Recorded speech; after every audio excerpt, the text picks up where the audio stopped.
Baik, terima kasih Mbak Moderator. Pada kesempatan kali ini kami diberikan kesempatan untuk berbagi ya terkait dengan pengalaman bagaimana mengelola sampah organik. Baik, Assalamualaikum warahmatullahi wabarakatuh.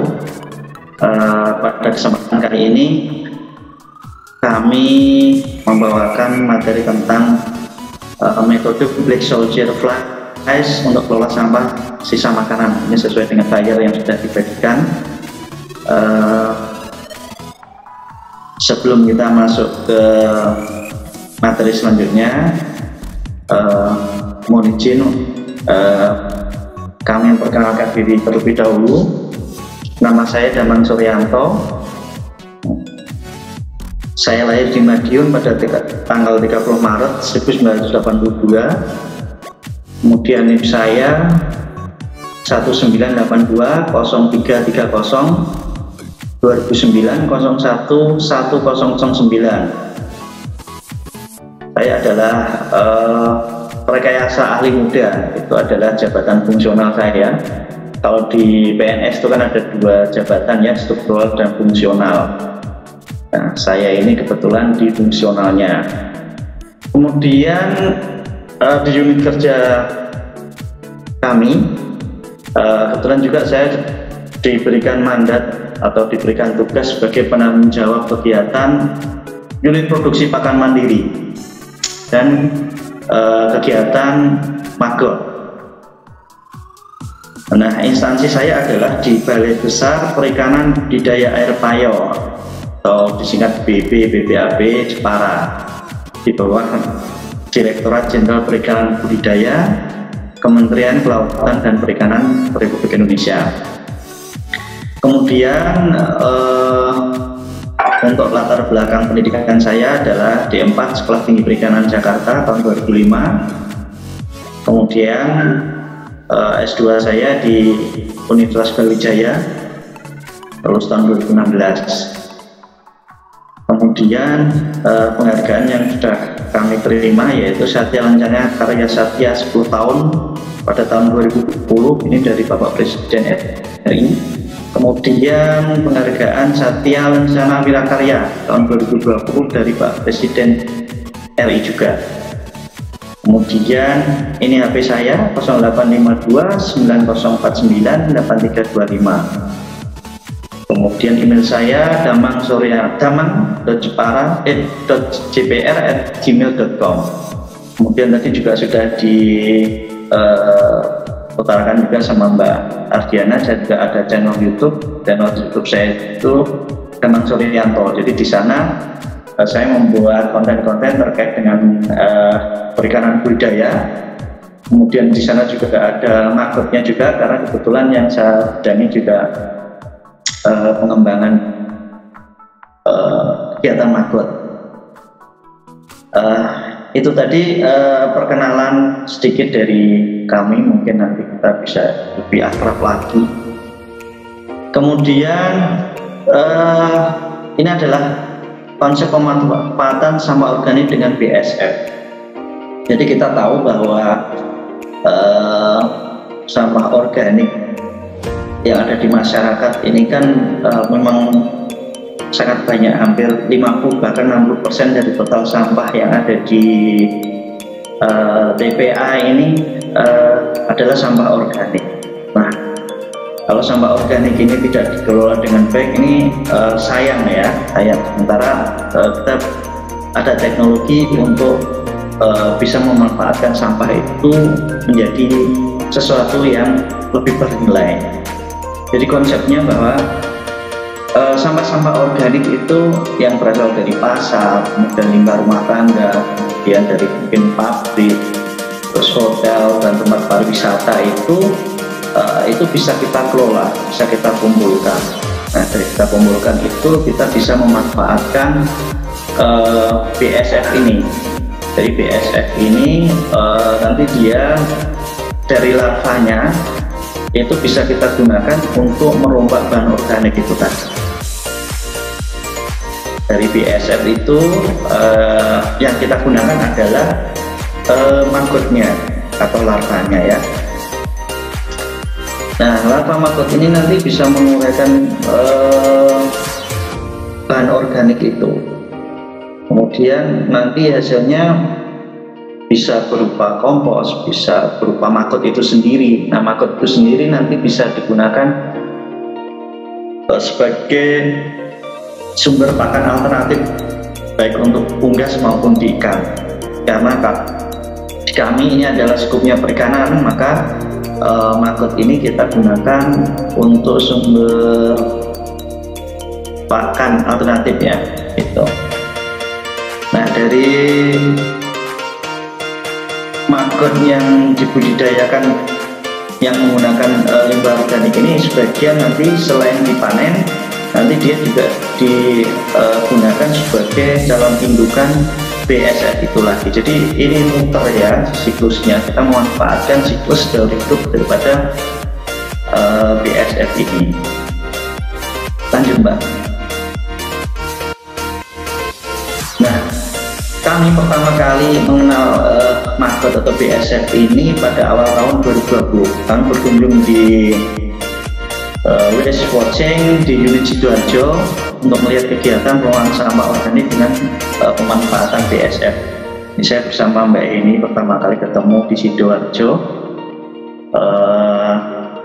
Saya mulai tertarik di sana, ternyata bahwa sampah ini jika dikelola dengan baik akan memberikan nilai tambah bagi sampah itu sendiri sebenarnya. Jadi saya awal mengenal maggot ini ya dari sini, dari waste watching yang ada di Sidoarjo. Lanjut Pak.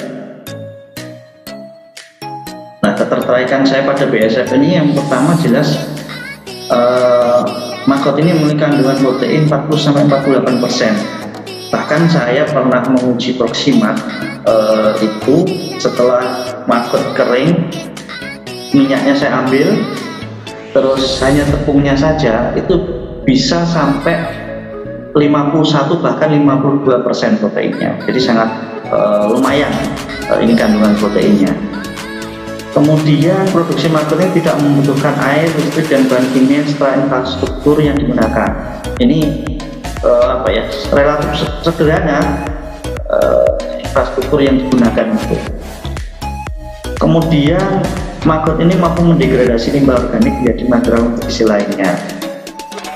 Kemudian teknologi produksi maggot ini dapat diadopsi dengan mudah oleh masyarakat. Dan memang tugas kami ini adalah bagaimana mengedukasi masyarakat, khususnya para pembudidaya ikan ini, untuk dapat memanfaatkan sampah di lingkungan mereka untuk digunakan sebagai media sekaligus pakan maggot, sehingga nanti hasil akhirnya adalah maggot itu dapat digunakan sebagai sumber pakan alternatif untuk pakan ikan. Kemudian berikutnya, maggot ini digunakan sebagai bahan baku alternatif pakan ikan dan dapat diproses menjadi tepung maggot sehingga dapat menekan biaya produksi pakan. Namun demikian, permasalahan budidaya maggot ini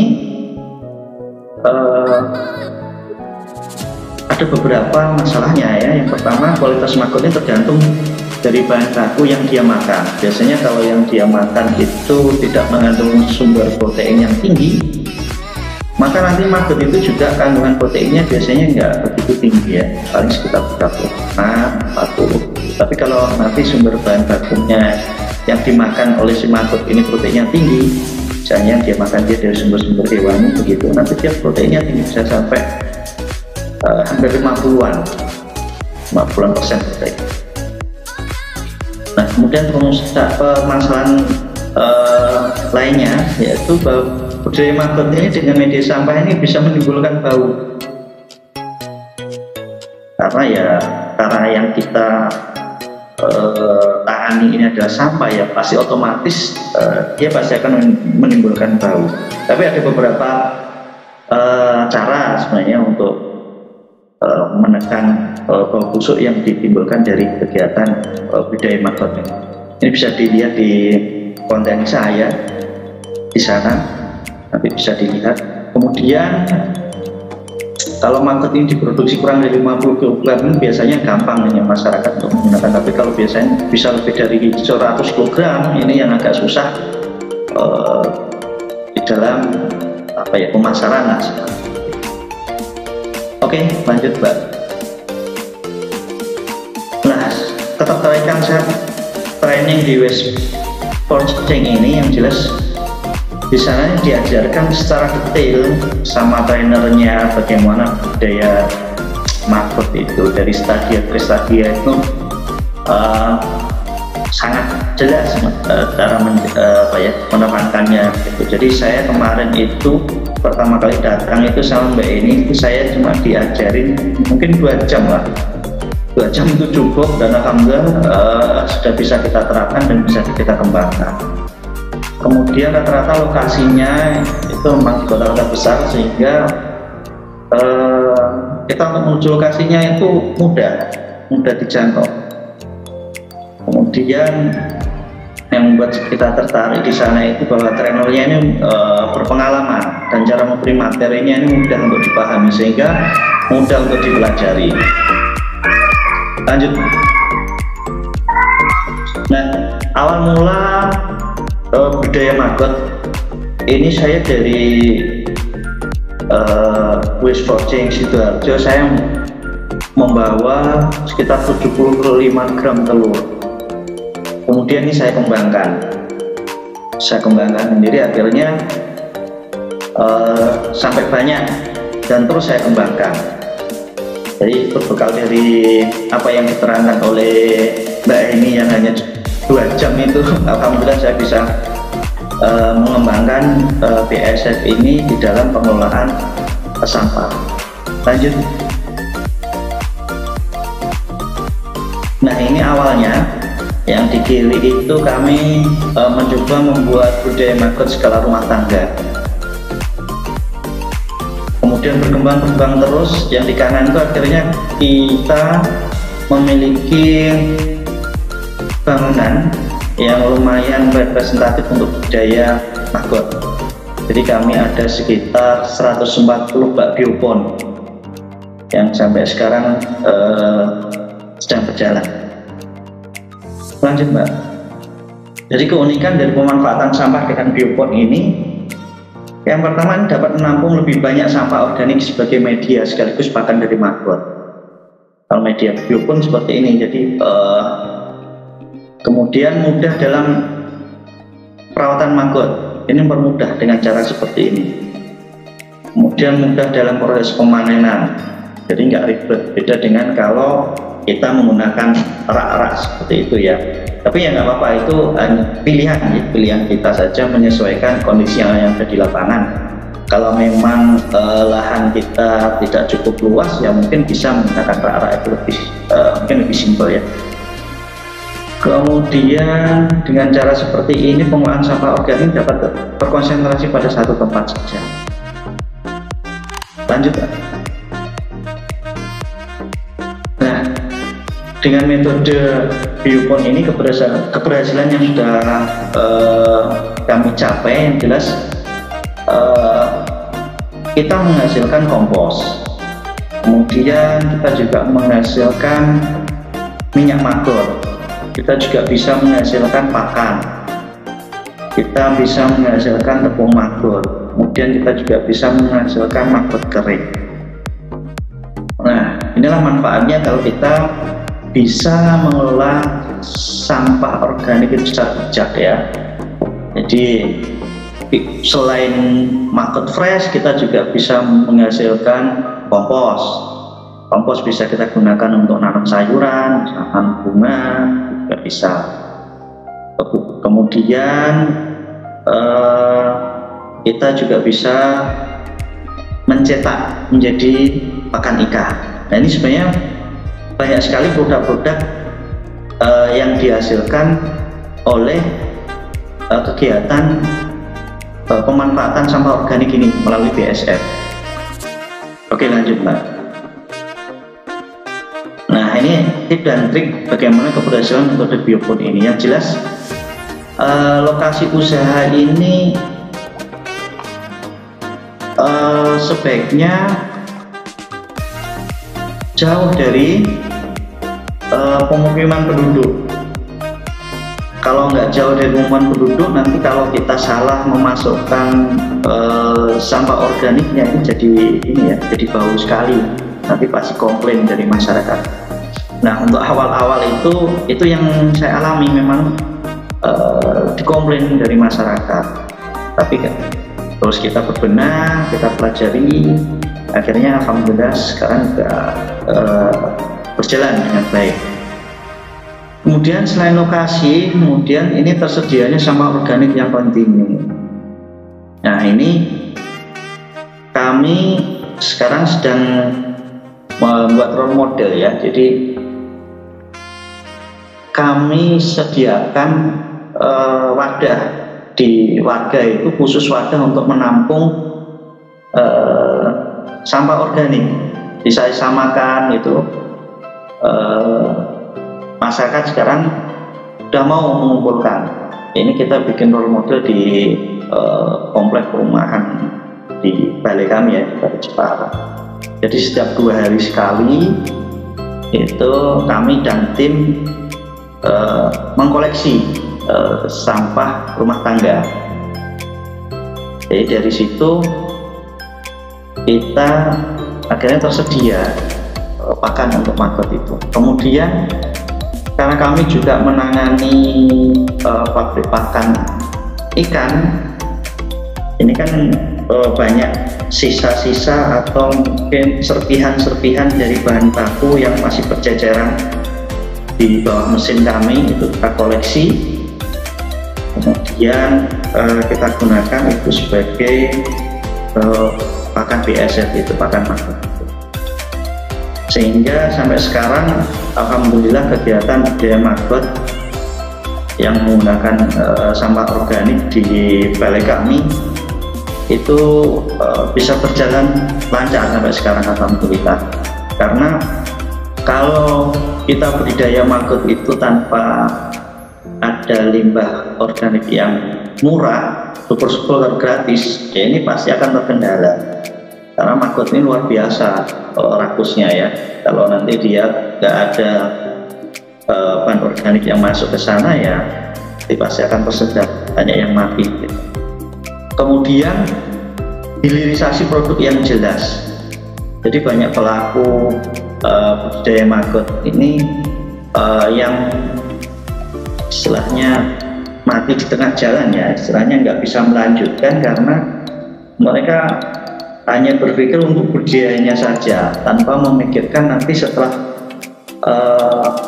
maggot ini ada mau diapakan. Kadang mereka masih masih belum jelas, sehingga kegiatan pengelolaan sampah ini tidak bisa berjalan dengan lancar.